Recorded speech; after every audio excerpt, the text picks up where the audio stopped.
Manne céleste, 24 février.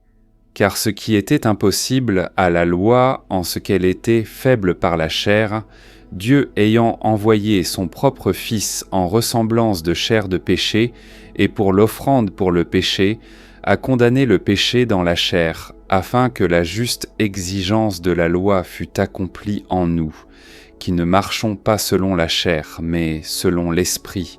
Romains 8, 3, 4.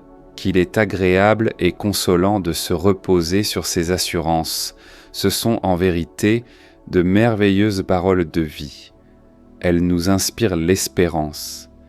Si Dieu veut accepter la perfection des intentions du cœur au lieu de la perfection absolue de la chair, nous avons vraiment l'espérance d'atteindre à l'idéal qu'il nous a tracé. La perfection suprême. Nous pouvons marcher selon l'Esprit, quoique, à cause de nos corps mortels, nous ne puissions marcher à la hauteur des exigences de l'Esprit. Nos esprits peuvent marcher à la hauteur de l'Esprit. Nos intentions peuvent être parfaites, et ce que précisément notre Père Céleste veut voir en nous, c'est la perfection de l'intention.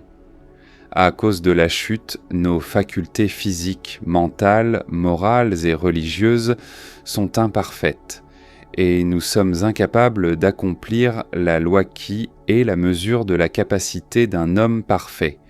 Mais le sacrifice de Christ en notre faveur nous revêt par la foi d'une robe de justice qui couvre tous nos péchés de faiblesse et d'ignorance. Ceci n'étant donc pas compté contre nous, nous pouvons, en nouveauté de cœur, d'esprit et de volonté, accomplir la justice de la loi, puisque nous marchons non selon la chair, mais selon l'esprit. Question.